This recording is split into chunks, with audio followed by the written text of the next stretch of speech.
Hello everyone, this is Dr. Abdal.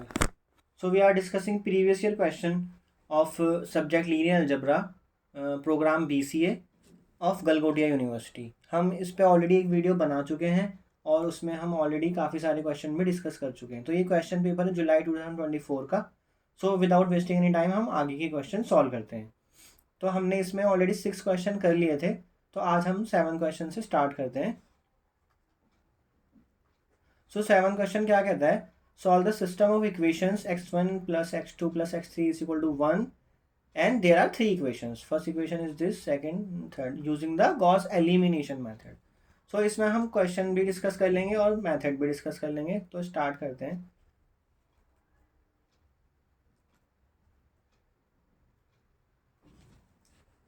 So Gauss elimination method क्या होता है, हम जो भी हमारी इक्वेशंस दे रखी होती हैं उसको हम एक मैट्रिक्स में कन्वर्ट कर लेंगे। सबसे पहले तो मैट्रिक्स में कन्वर्ट करते हैं।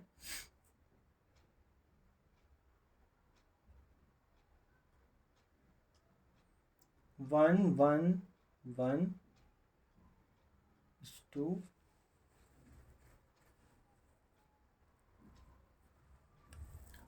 One and 3 1 -3 5।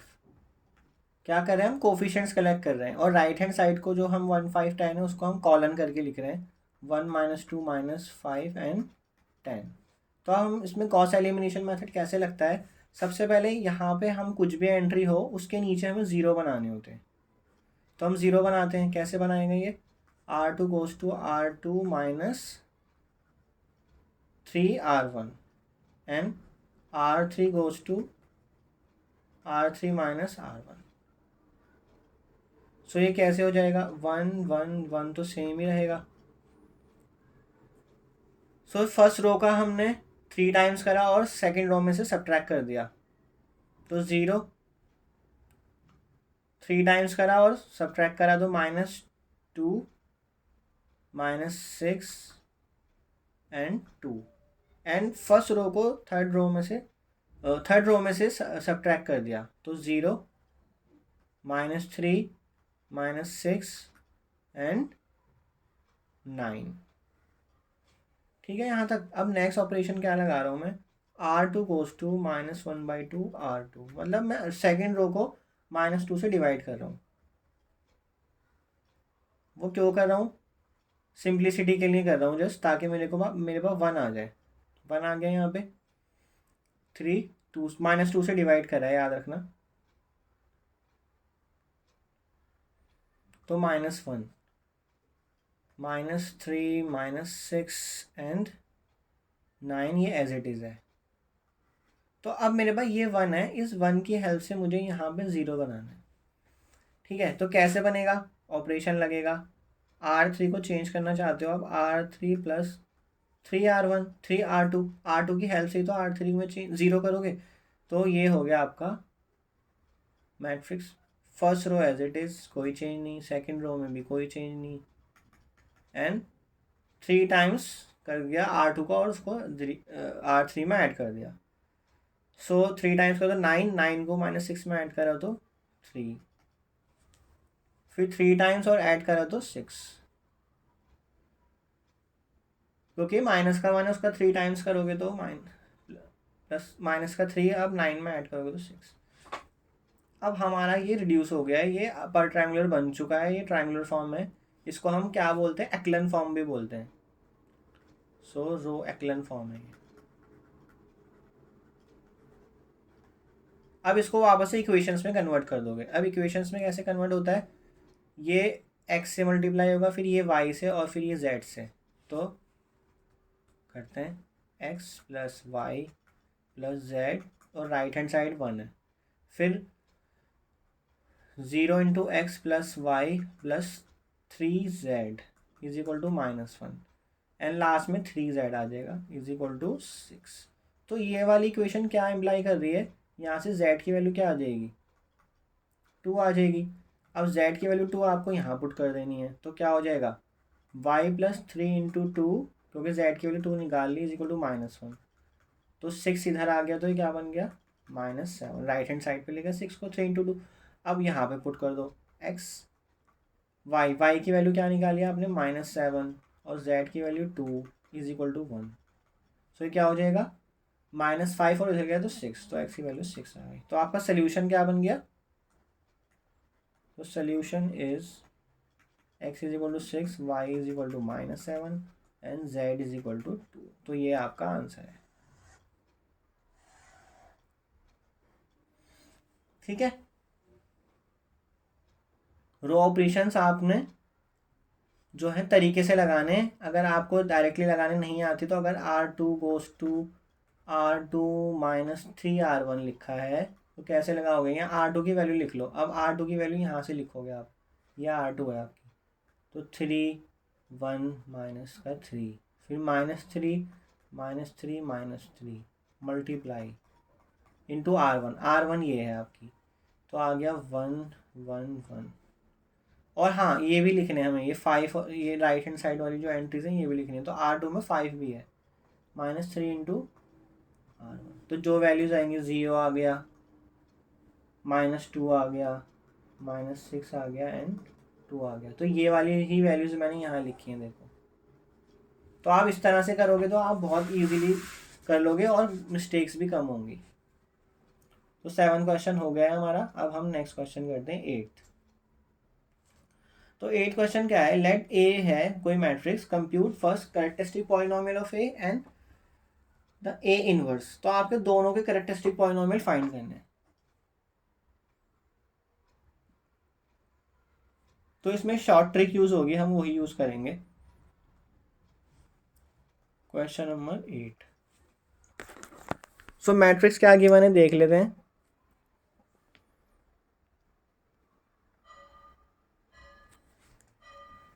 मैट्रिक्स है आपकी ए 1 2 2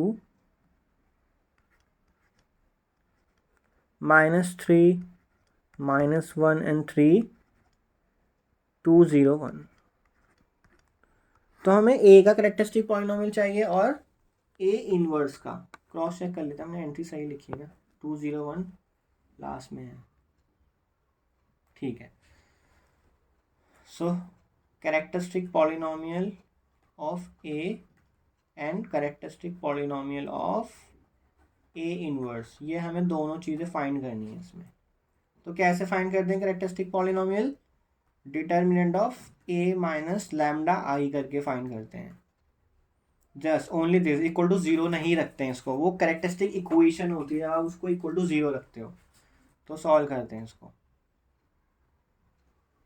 मतलब हमें किसका डिटर्मिनेंट करना है, इसका। सिर्फ डायगोनल पे चेंज आएगा, बाकी एंट्रीज सेम रहेंगी।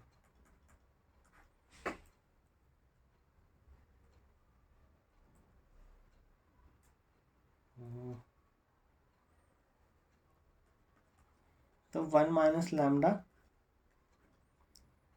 फर्स्ट रो के अलॉन्ग कर रहे हैं expand, -1 minus lambda into 1 minus lambda, और फिर 3 इंटू 0 इज 0, फिर -2, ये कॉलम गया ये रो गई, तो क्या बचा, -3 इंटू 1 माइनस लैम्डा, फॉर्मूले का minus, and 3 into 2 is 6 plus 2, फिर ये कॉलम कैंसिल ये रो कैंसिल, तो क्या हो जाएगा ये, -3 इंटू 0 इज 0 एंड -2 इंटू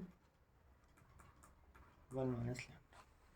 तो इसको और सिंप्लीफाई करते हैं, हमें पूरा पॉलिनोमियल निकालना है।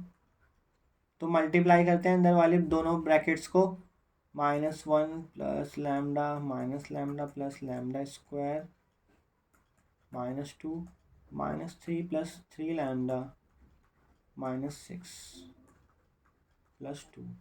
तो यहाँ पे क्या बन जाएगा, ये प्लस का 2 एंड प्लस का 2 लैम्डा। और सिंप्लीफाई करते हैं इसको, आइए। तो क्या हो जाएगा, लैम्डा स्क्वायर -1 बन जाएगा, ये लैम्डा और माइनस लैम्डा कैंसिल हो जाएगा। ये क्या बन जाएगा, 3 लैम्डा -9, और अंदर ये क्या आ जाएगा, 4 प्लस 4 लैम्डा। अब ये और सिंप्लीफाई मल्टीप्लाई करते हैं अंदर, तो 1 को मल्टीप्लाई करा, फिर माइनस लैम्डा को मल्टीप्लाई करेंगे, फिर -6 लैम्डा हो जाएगा, ये -2 मल्टीप्लाई हो गया, और ये प्लस का 18 हो जाएगा, 4 प्लस 4 लैम्डा। बस लास्ट स्टेप आ गया हमारा। अब हाईएस्ट पावर क्या है, लैम्डा क्यूब, फिर उसके बाद क्या है, लैम्डा स्क्वायर। लैम्डा स्क्वायर की और कोई टर्म नहीं है तो प्लस लैम्डा स्क्वायर।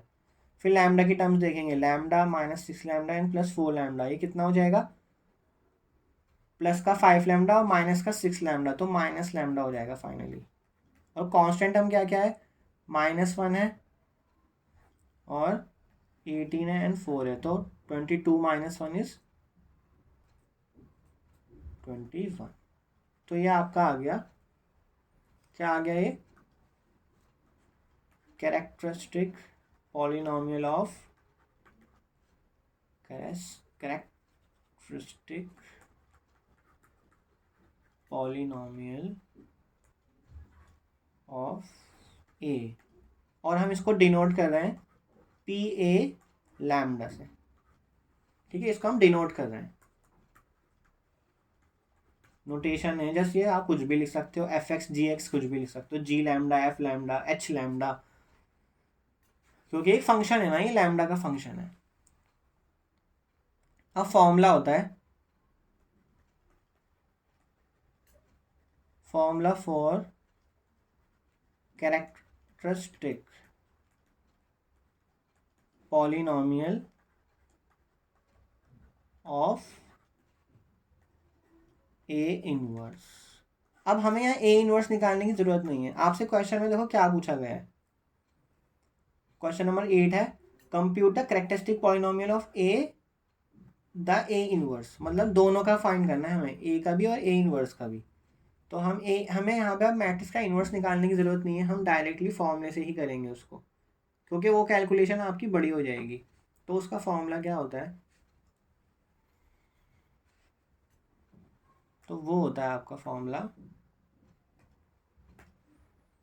कि अगर मैं इसका पॉलिनोमियल को किससे डिनोट करूं, पी ए इनवर्स लैम्डा से, मतलब ये नोटेशन है कि ए इनवर्स का कैरेक्टरिस्टिक पॉलिनोमियल क्या होगा। So characteristic polynomial of A inverse which is denoted by PA inverse lambda, this will be equal to, अब देखो A की जो ऑर्डर था वो क्या था, वो 3/3 ऑर्डर की थी, तो ये हो जाएगा माइनस लैम्डा की power 3 divided by determinant of A into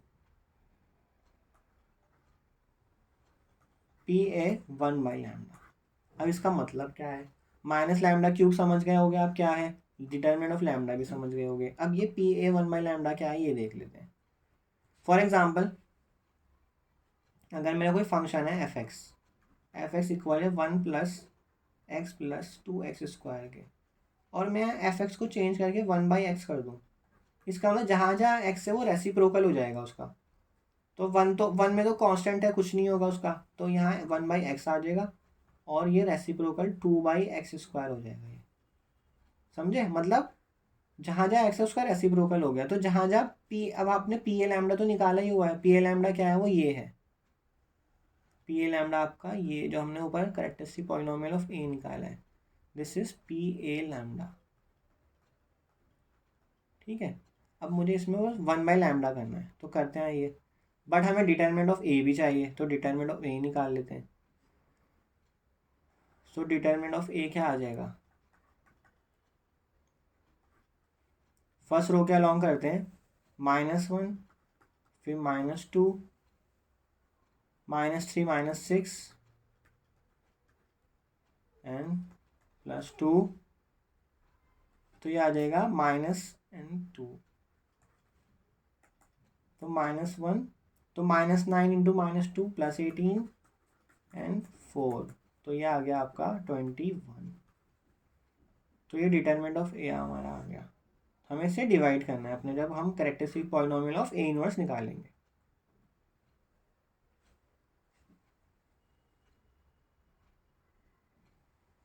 तो लगते हैं वैल्यूज को रखते हैं यहाँ पे, माइनस लैम्डा का क्यूब क्या होगा, माइनस लैम्डा क्यूब हो जाएगा ये, डिवाइडेड बाई 21। अब आपके पास पी ए लैम्डा जो भी है पॉलिनोमियल, उसमें जस्ट 1/लैम्डा करना है आपने, जो कि यहाँ आपको दे रखा है ऊपर। इसमें जो है इस वाले में मुझे 1/लैम्डा करते चले जाना है, तो करते हैं ये, माइनस तो एज इट इज़ रहेगा, 1/λ का क्यूब हो जाएगा प्लस 1/λ² हो जाएगा, -1/λ प्लस 21। अब मैं क्या कर रहा हूँ यहाँ पे, -1/λ³ को अंदर मल्टीप्लाई कर देता हूँ, तो माइनस भी मल्टीप्लाई होगा तो साइन चेंज होंगे सबके,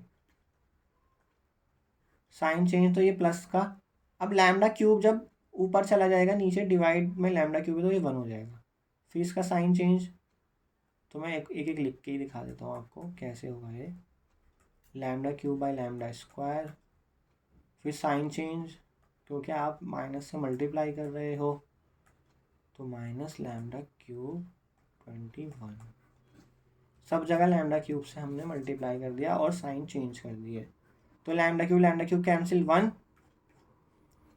फिर λ² कैंसिल करेगा तो लैम्डा, फिर λ² क्योंकि ये कैंसिल करेगा लैम्डा इसको, और ये -21λ³, तो ये आपका आ गया फाइनल कैरेक्टरिस्टिक पॉलिनोमियल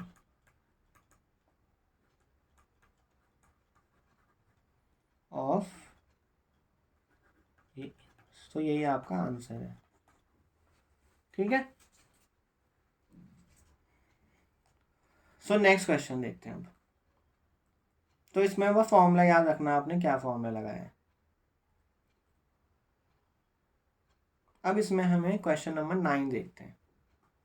अगर कोई मैट्रिक्स आपको गिवन है A, computer characteristic polynomial of A, eigenvalues of A, basis for each eigenspace of A, algebraic and geometric multiplicity of, ऐसा क्वेश्चन हमने 6 में भी करा था। क्वेश्चन नंबर 6 में अगर आप देखोगे तो 2x2 की मैट्रिक्स थी, अब हमारे पास 3x3 की मैट्रिक्स है, तो उसके लिए हमें वही सेम चीज़ें करनी है।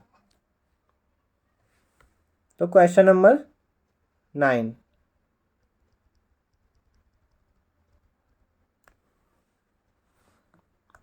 तो क्वेश्चन नंबर 9 करते हैं। आइए,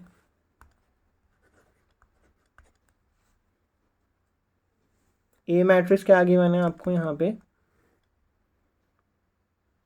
1 2 2 सॉरी 1 1 0 0 -2 1 and 0 0 3, तो इसमें आपको क्या क्या फाइंड करना, eigen value, eigen vector, algebraic multiplicity, geometric multiplicity, eigen value, eigen vector, AM GM, eigen space and bases of eigen space, ये सब चीज़ें हम 2x2 के लिए कर चुके हैं। अब आप इस मैट्रिक्स को देखो, ये मैट्रिक्स में एक चीज़ है, बहुत इंपॉर्टेंट चीज़ है, वो है ये एक अपर ट्रायंगुलर फॉर्म में है, क्योंकि डायगोनल के नीचे इसमें 0 है। सो इसका फॉर्मूला क्या होता है, आइगन वैल्यूज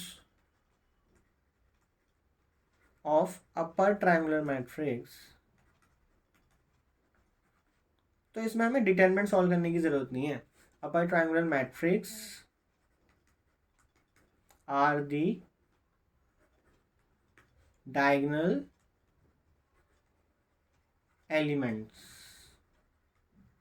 मतलब जो भी डायगोनल पे एलिमेंट है ना वही आइगन वैल्यूज हैं। तो आइगन वैल्यूज क्या बन गई यहाँ पे, eigen values of A R 1 -2 and 3, ये बन गई सीधा सीधा आइगन वैल्यूज, कुछ भी आपको करने की जरूरत नहीं पड़ी इसमें। तो ऐसा अपर ट्रायंगुलर में भी होता है, लोअर ट्रायंगुलर में भी होता है। तो अब हमें निकालने सीधा eigenvector, so eigenvector निकालते हैं ये।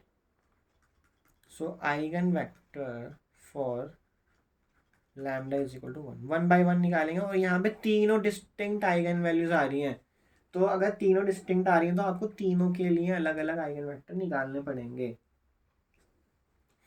तो करते हैं, a minus lambda I x is equal to 0, इसी के लिए करते हैं हम। यहाँ पे लैम्डा की वैल्यू क्या पुट करेंगे, हम 1 के लिए कर रहे हैं तो लैम्डा की वैल्यू हम यहाँ 1 पुट कर देंगे। तो करते हैं आइए,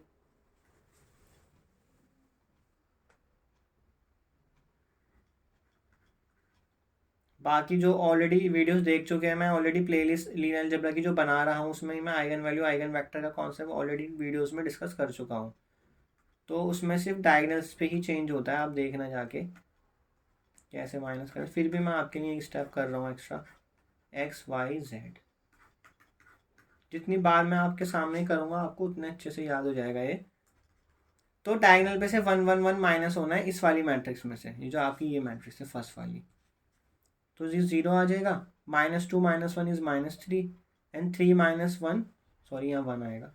3 - 1 इज 2। बाकी एलिमेंट्स सेम आ गए,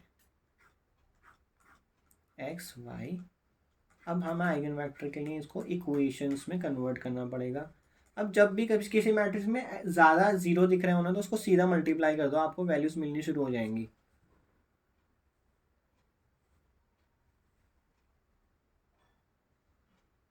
तो यहाँ से पहली इक्वेशन क्या बनेगी, y is equal to 0, second -3y plus z is equal to 0 and third one is 2z is equal to 0। सिर्फ मैंने इसको x से करा, इसको y से करा, इसको z से करा, और क्योंकि राइट हैंड साइड पे 0, इसको 0 के इक्वल पुट कर दिया। ठीक है, यही करा है मैंने तीनों में इक्वेशंस में। अब देखो यहाँ से y 0 आ गया सीधा सीधा, और यहाँ से z 0 आ गया। अब आप इन इक्वेशंस में देखोगे तो आपको इन इक्वेशन में कहीं भी x नहीं दिखाई देगा।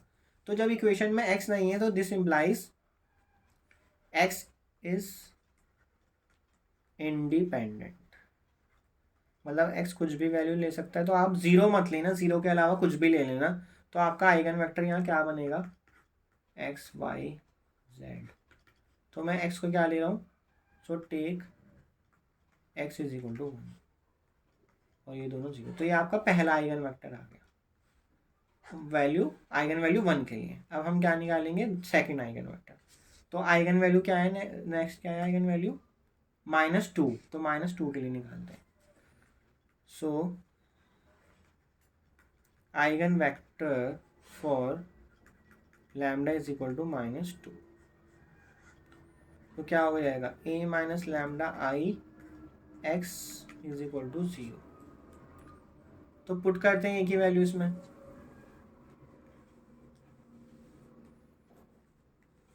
सो ए मैट्रिक्स क्या थी आपकी,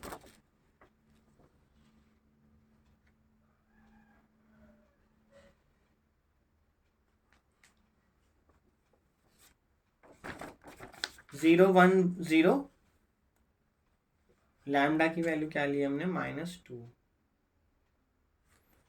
तो ए वैल्यू पुट करते हैं, ए है आपका 0 1 0, सॉरी ए नहीं है, ए क्या था, 1 1 0 0 -2 1,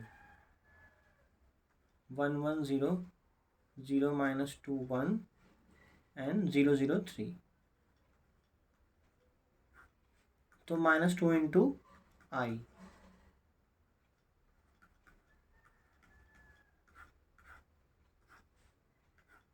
x y z is equal to 0 0 0।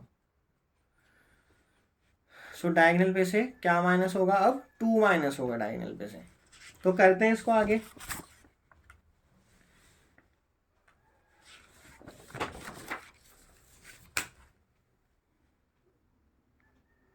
तो क्या बनेगा, ये माइनस का 1 1 0। सो 2 माइनस होगा तो -4 1,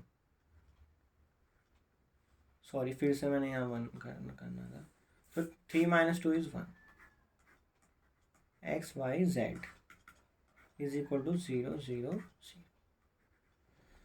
यस, तो क्या हो जाएगा अब,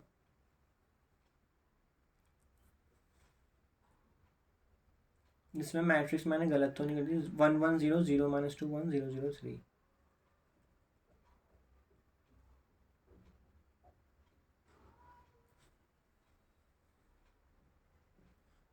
सो जब हमने माइनस लैम्डा करा तो -2 आएगा यहाँ पे, ठीक है ना।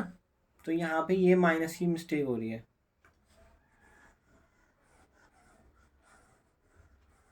तो करते हैं इसको, तो मतलब +2 हो जाएगा इसमें। तो +2 करोगे तो यहाँ 3 हो जाएगा। अब डायगनल पे +2 हो रहा है तो ये 0 आ जाएगा, और डायगनल पे +2 हो रहा है तो ये 5 आ जाएगा। तो ये आ गया आपका XYZ इज इक्वल टू 0 0 0। ठीक है यहाँ तक।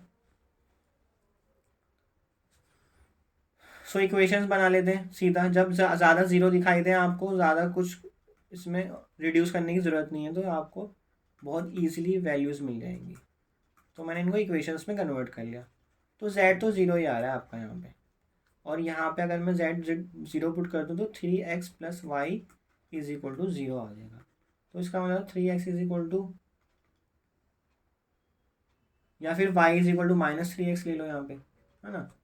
y is equal to -3x। So take x is equal to 1। So this implies y is equal to -3। क्योंकि मैं x को 0 ले लेता तो y भी 0 हो जाता, और z तो 0 निकाल ही दिया आपने यहाँ, तो पूरा आइगन वेक्टर 0 हो जाता। तो इसलिए मैंने x को नॉन ज़ीरो लिया है यहाँ पे। नॉन ज़ीरो 1 2 5 7 -8 -20 कुछ भी ले सकते हो। तो आपका आइगन वेक्टर क्या बन गया, small XYZ is equal to, x को 1 लिया, y को -3 लिया, z को 0 ले लिया। तो ये आपका आइगन वेक्टर आ गया। अब हम करते हैं नेक्स्ट। आइगन वैल्यू नेक्स्ट क्या थी आपकी, 3। तो 3 के लिए कर चाहिए। So eigenvector for lambda is equal to 3। So a minus lambda I x is equal to 0। So a matrix क्या आती है आपकी, 1 1 0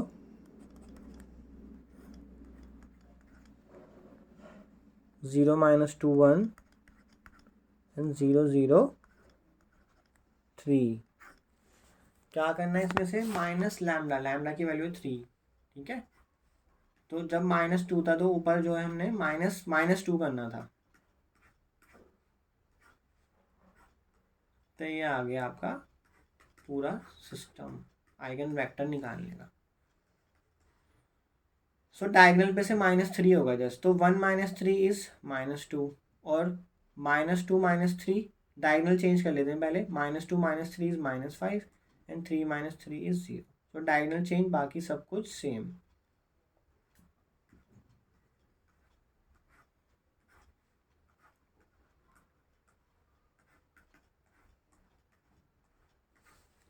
ठीक है यहाँ तक। तो क्या बनेगी equation, -2x + y is equal to 0, -5y + z is equal to 0। और सेकेंड इक्वेशन में तो 0 यहाँ से कुछ भी नहीं आएगा। तो यहाँ से z की वैल्यू क्या हो गई, 5y। तो z जो है वो y पे डिपेंड हो रहा है ना। तो y इंडिपेंडेंट है, तो मैं क्या करता हूँ, y को कुछ नॉन जीरो वैल्यू ले लेता हूँ। Take y is equal to 1। So this implies z is equal to 5। और इनको कहाँ पुट कर देता हूँ, इसमें पुट कर देता हूँ। तो क्या बन जाएगा, -2 इंटू एक्स। एक्स की वैल्यू क्या ली है, सॉरी एक्स तो निकालना ही है आपने। -2 इंटू एक्स + वाई, वाई की वैल्यू क्या है 1 इज इक्वल टू 0। तो ये क्या बन जाएगा, x is equal to half आ जाएगा यहाँ से। तो हमारा आइगन वेक्टर इस केस में क्या बन गया, x की वैल्यू हाफ, y की वैल्यू 1, z की वैल्यू 5। तो ये आपका आइगन वेक्टर बन गया यहाँ पे। अब आपने क्या करना है, जस्ट आपको AM GM ये सब कुछ बताना है। ठीक है ना। तो लिख लेते हैं यहाँ पे सीधा सीधा आइगन वैल्यूज़। सो आइगन वैल्यूज़ क्या क्या थी आपकी, आइगन वैल्यू थी 1 -2 एंड 3, और उसके कॉरेस्पॉन्डिंग में आइगन वेक्टर्स हमने ऊपर क्या निकाले, देखिए ऊपर 1 1 0 0 निकाला एक तो। ठीक है, 1 0 0। -2 के लिए क्या निकाला था, 1 -3 0 निकाला है, और 3 के लिए क्या निकाला है, ये आपके सामने 1/2 1 एंड 5 ये है। तो अब हमें डिस्कस करनी है बाकी की चीज़ें। क्या क्या डिस्कस करनी है एक बार देख लेते हैं। आइए क्वेश्चन क्या कहता है। क्वेश्चन नंबर 9 कहता है आपको कैरेक्टरिस्टिक पॉलिनोमियल हमने निकाल लिया है, आइगन वैल्यूज हमने निकालनी है, basis of each eigen space निकालना है, अलजेब्रिक ज्योमेट्रिक मल्टीप्लिसिटी निकालना है, बेसिस ऑफ आइगन स्पेस पूछा है इसमें।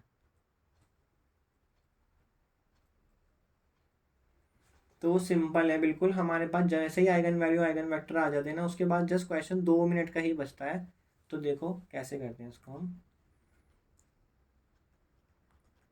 सो algebraic multiplicity of lambda is equal to 1 is 1, मतलब उसको कितनी बार रिपीट हो रही है value, lambda is equal to 1 एक ही बार हो रही है तो ये 1 हो गया। एंड जी एम ऑफ मतलब geometric multiplicity of lambda 1 is again 1, क्यों?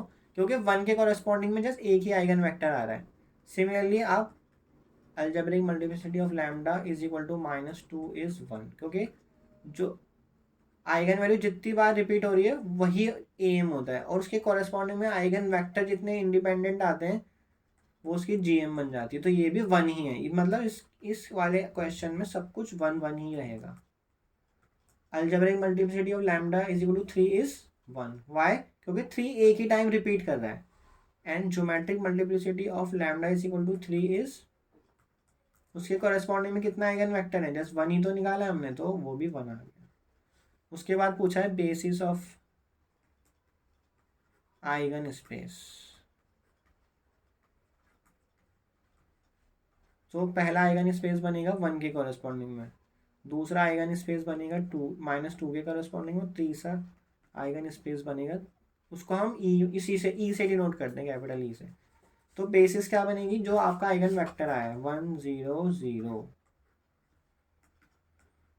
और ये क्या बन जाएगा 1 - 3 0, और ये क्या बन जाएगा, इसकी बेसिस क्या बन जाएगी 1 5।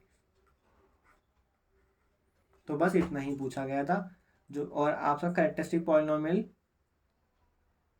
क्वेश्चन नंबर 9 में कैरेक्टरिस्टिक पॉलिनोमियल भी पूछा गया। अच्छा आपसे, तो कैरेक्टरिस्टिक पॉलिनोमियल तो आप निकाल सकते हो ना, कैरेक्टरिस्टिक पॉलिनोमियल कैसे निकलता है?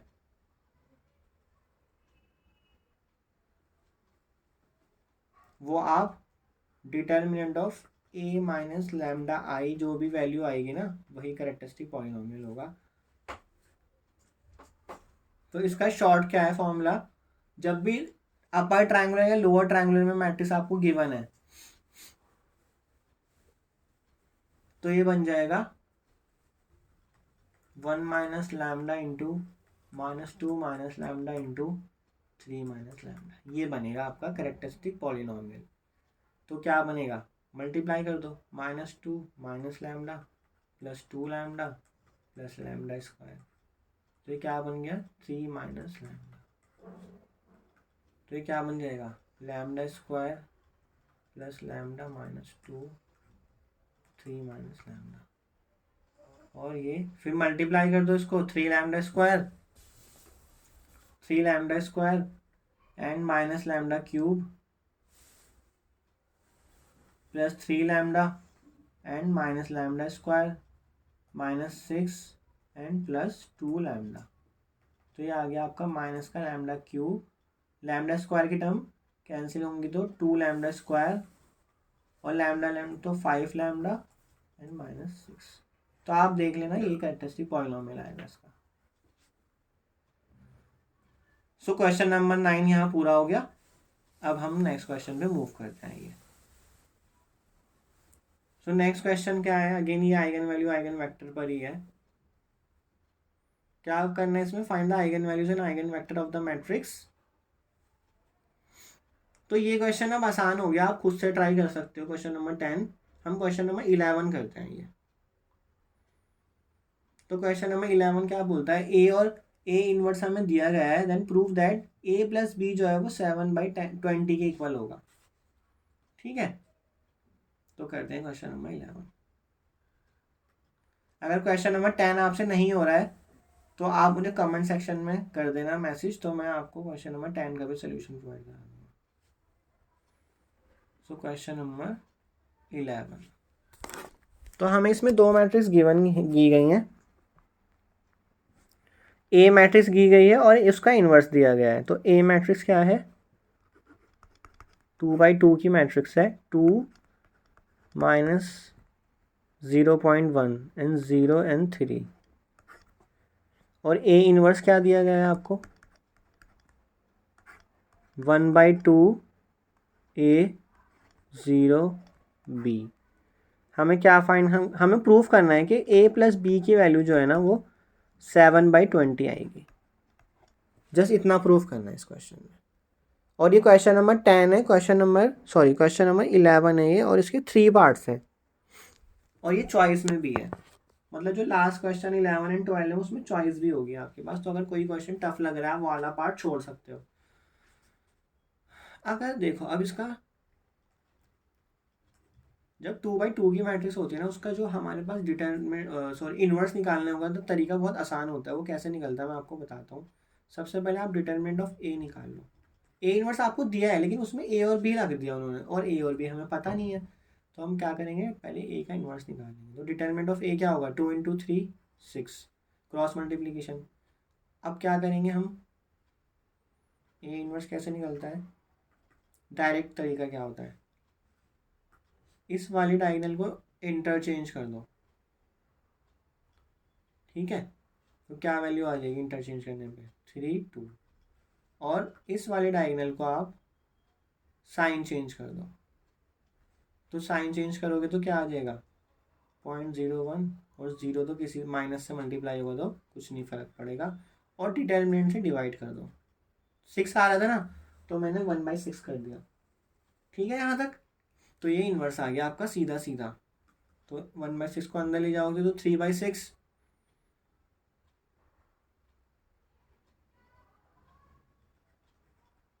Minus 0.1/6, 0 and 2/6। तो ये क्या बन गया 1/2। अब ये पॉइंट हटाओगे तो पॉइंट नीचे आ जाएगा, तो 1/ क्या बनेगा 60, 0 एंड 1/3। अब ये इन्वर्स आ गया आपका, और ए इन्वर्स आपको क्वेश्चन में गिवन है। इन दोनों को कंपेयर कर लो बस आप, 1/2 आ रहा है और 0 आ रहा है तो सेम आ रहा है, और ए और बी की जगह क्या आ रहा है, ए की वैल्यू यहाँ से कंपेयर करके 1/60, बी की वैल्यू 1/3। अब ए प्लस बी करते हैं, देखते हैं क्या आता है, वेरीफाई हो जाएगा आपका। तो एलसीएम लो, 60 + 1 तो 20, 21/60। कैंसिलेशन करो, 3 से कैंसिल करोगे तो ये आपका प्रूफ हो गया। तो आपको भाई यही प्रूफ करना था इसमें। तो इसका मेथड याद रखना, कैसे करते हैं, डिटरमिनेंट से डिवाइड करते हैं, फर्स्ट वाली जो डायगोनल है इसको इंटरचेंज करते हैं, और जो सेकंड वाला है उसको साइन चेंज करते हैं, इंटरचेंज एंड साइन चेंज। ठीक है, क्वेश्चन नंबर 11 का ये कौन सा पार्ट था, फर्स्ट पार्ट था।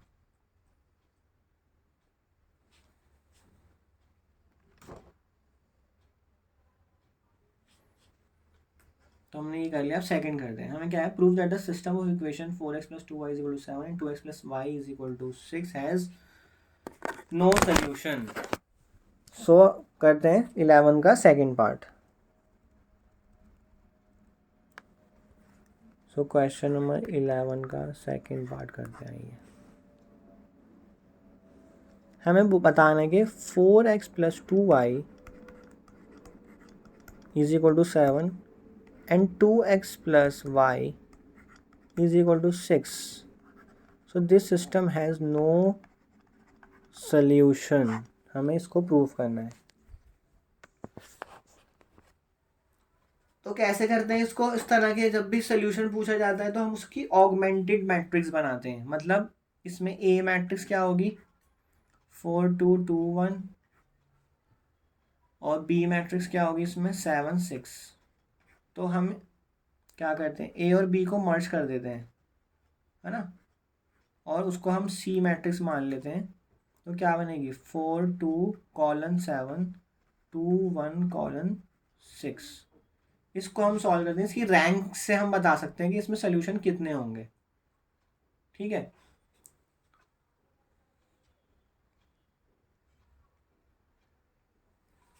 तो रिड्यूस करते हैं। तो इस 4 से इसको 0 बनाना है, तो इसको मैं अगर 2 से मल्टीप्लाई कर दूँ इस पूरी रो को, तो मेरे लिए बहुत आसान सा हो जाएगा। 2 2 4, 2 × 2 और 12, बच्चों की तरह मल्टीप्लाई कर रहे हैं हमने बिल्कुल।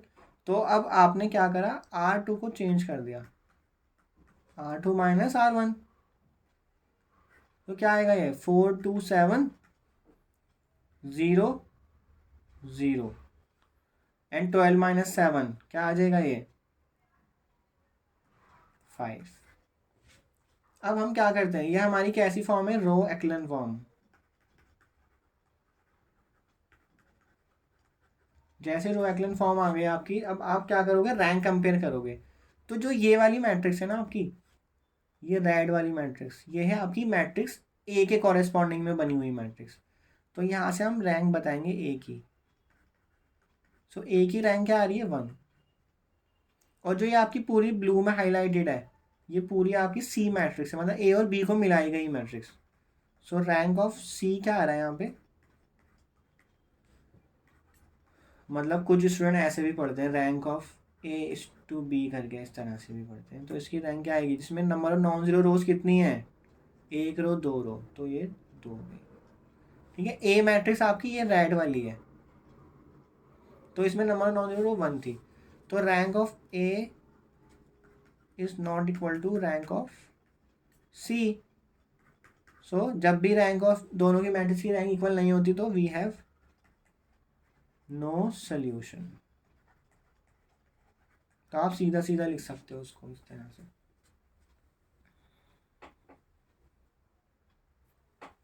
I hope this is clear.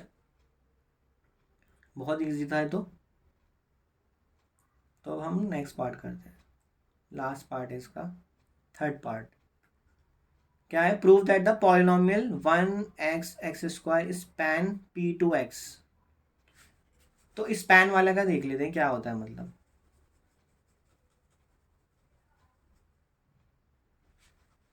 Question number 11 का थर्ड पार्ट है। वो बोला है 1x और x स्क्वायर जो है वो स्पैन करता है p2x को। p2x क्या होता है, सेट ऑफ ऑल पॉलिनोमियल्स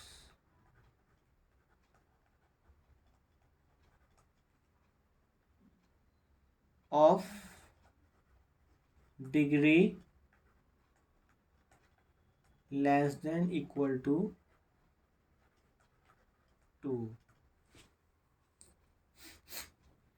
मतलब इसमें सारे पॉलिनोमियल आएंगे जिसकी degree less than equal to 2 होगी। मतलब इसमें इस तरह के पॉलिनोमियल्स आएंगे a plus B X plus C X square such that A B और सी क्या है, वो सारे रियल नंबर्स हैं। मतलब आप ए बी सी की कुछ भी वैल्यू डाल के कुछ भी पॉलिनोमियल बना सकते हो, बट वो डिग्री 2 से ज़्यादा नहीं बढ़ा होगा। और या तो उसमें कांस्टेंट आ सकता है। फॉर एग्जांपल मैं बताता हूँ आपको, मैंने ए को 0 ले लिया, बी को मान लो 2 ले लिया, सी को 3 ले लिया, तो मेरे पास कौन सा पॉलिनोमियल बना, डिग्री 2 का बन गया, 2x प्लस 3x स्क्वायर। अब मान लो मैं बनाना चाहता हूँ कांस्टेंट, सिर्फ कांस्टेंट हो, और ए की वैल्यू मान लो 7 है, तो बी को आप 0 ले लो, क्योंकि ये ए बी सी आपके हाथ में, आप कोई सा भी रियल नंबर इनको रख सकते हो। बट यहाँ ए इंटू 1 लिखा है, आप इसको ऐसे भी लिख सकते हो, ए इंटू 1। तो 1 देखो यहाँ है, एक्स यहाँ है, एक्स स्क्वायर, तो ए इंटू 1 बी इंटू एक्स, जो कि आपको पूछा गया है कि 1x और एक्स स्क्वायर जो है वो पॉलिनोमियल p2x स्पेस को जनरेट करते हैं, स्पैन करते हैं। तो मैं क्या दिखा रहा हूँ कि मैं इसकी हेल्प से ना, इस जो जनरल नोटेशन लिखी गई है, ये वाली नोटेशन, इसकी हेल्प से मैं कोई सा भी पॉलिनोमियल बना सकता हूँ। तो यहाँ पे क्लियर हो गया ये चीज़ बिल्कुल। Why, so let c1 plus c2 x plus c3 X square belong to p2x। मतलब इसका कोई बी एनी आर्बिट्रेरी एलिमेंट, मतलब इसका कोई सा भी एक आर्बिट्रेरी एलिमेंट है p2x का, तो क्या मैं उसको 1x और एक्स स्क्वायर से जनरेट कर सकता हूँ। तो यस आपको दिख ही रहा है वो कैसे कर रहे हो आप जनरेट, क्यों, बिकॉज मैं इसको ऐसे भी तो लिख सकता हूँ ना, c1 into 1 plus c2 into x plus c3 into x square. तो कोई सा भी पॉलिनोमियल इन्हीं 3 वेक्टर से ही जनरेट हो रहा है यहाँ पे। ठीक है, तो ये इसका प्रूफ यही है बस। तो इसके 3 पार्ट थे, तो इसमें छोटे छोटे क्वेश्चन पूछे गए हैं, फर्स्ट सेकंड एंड थर्ड वाले। अगर आप इसका नेक्स्ट पार्ट देखोगे तो वो थोड़ा सा टफ है, उसमें टफ क्वेश्चन है। तो इसमें क्वेश्चन 11 में चॉइस ही इसलिए शायद दी गई है क्योंकि इसका फर्स्ट पार्ट, ये वाला पार्ट तो आसान है, लेकिन ये वाला पार्ट जो है उसमें थोड़ा सा लेवल अप है। तो आप जब भी क्वेश्चन अटैम्प्ट कर रहे हो तो ज़रूरी पूरा क्वेश्चन पेपर अच्छे से पढ़ा करो कि कौन सा वाला पार्ट करना है आपको, कौन से वाले पार्ट में टाइम सेव होगा। ठीक है, तो इस पैनिंग के लिए हम अलग से एक वीडियो भी लेकर आ जाएंगे अगर टाइम होगा। तो अब हमारे पास बस क्वेश्चन नंबर 12 रहता है और क्वेश्चन नंबर 11 का हाफ पार्ट रहता है, तो वो हम नेक्स्ट वीडियो में करेंगे। सो तब तक आप ये प्रैक्टिस करिए और डिस्कशन करते रहिए फ्रेंड्स के साथ, मेरे साथ। जो डाउट हो आप कमेंट सेक्शन में भी पूछ सकते हैं, तो कोशिश करेंगे कि वो हम क्लियर कर सकें। सो फिर मिलते हैं नेक्स्ट लेक्चर में। Thank you so much.